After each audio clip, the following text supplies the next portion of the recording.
Okay, so this is part 2 on reading chapter 2, which is The House in the Ground, and I'm really excited. Let's go and get started.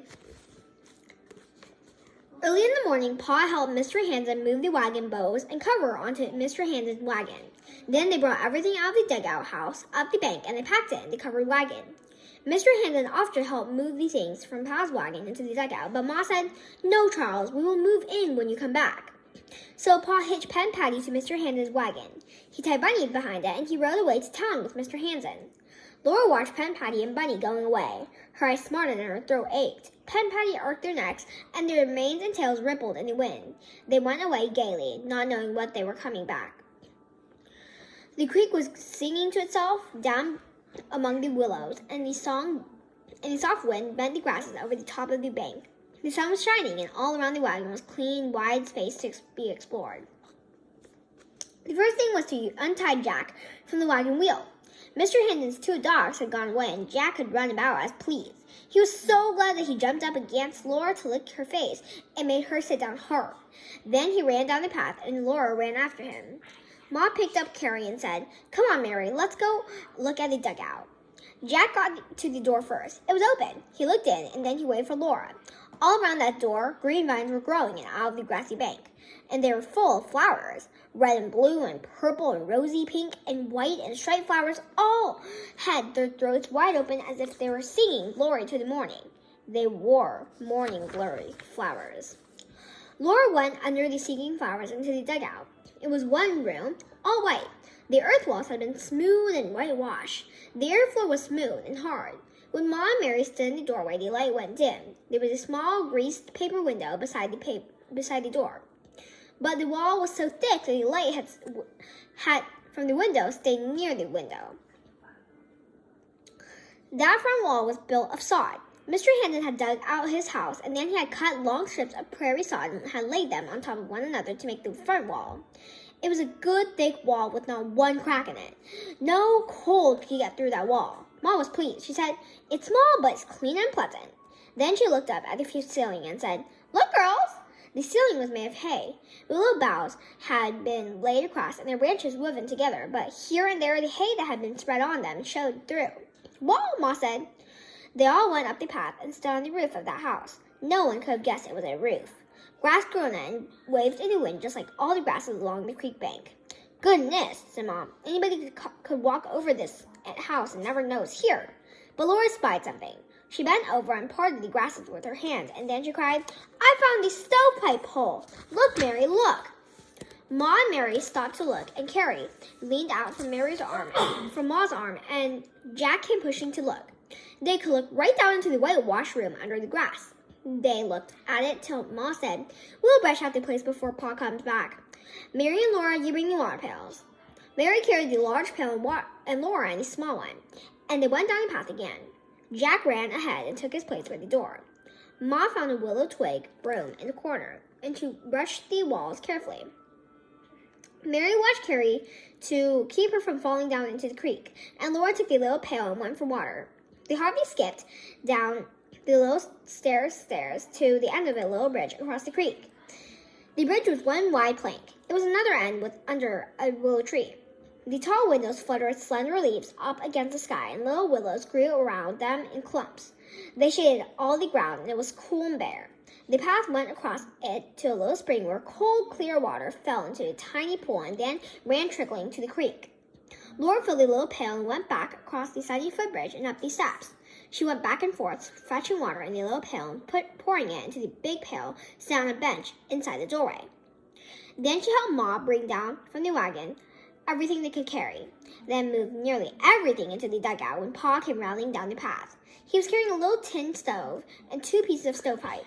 "Phew," he said, setting them down. "I'm glad I had to carry them only 3 miles. Think of it, Caroline, town's only 3 miles away, just a nice walk. Well, Hansen is way west and the place is ours. How do you like it, Caroline?" "I like it," said Mom, "but I don't know what to do about the beds. I don't want to put them on the floor." "What's the matter with it?" Pa asked her. "We've been sleeping on the ground." "That's different," Ma said. "I don't like to sleep on the floor in the house." "Well, that's soon fixed," said Pa. "I'll cut some willow boughs to spread the beds on for tonight. Tomorrow I'll find some straight willow poles and make a couple of bedsteads." took his axe and went whistling up the path over the top of his house and down the slope beyond it to the creek. There lay a tiny valley where willows grew thick all along beside the water. Laura ran at his heels. "Let me help, Pa," she panted. "I can carry some." "Why, so you can," said Pa, looking down at her with his eyes twinkling. "There's nothing like help when a man has a big job to do." Pa often said he did not know how he could manage without Laura. She had helped him make the door for the log house in Indian Territory. Now she helped him carry the leafy willow boughs and spread them into the dugout. Then she went with him to the stable.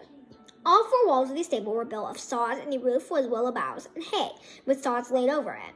The roof was so low that Pa's head touched it when he stood up straight. There was a manger of willow poles straight, and 2 oxen were tied there.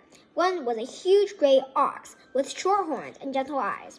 The other one was smaller, with fierce long horns and wild eyes. He was bright red-brown all over. "Hello, Bright," Pa said to him. "And how are you, Pete, old fellow?" he asked the big ox, slapping him gently.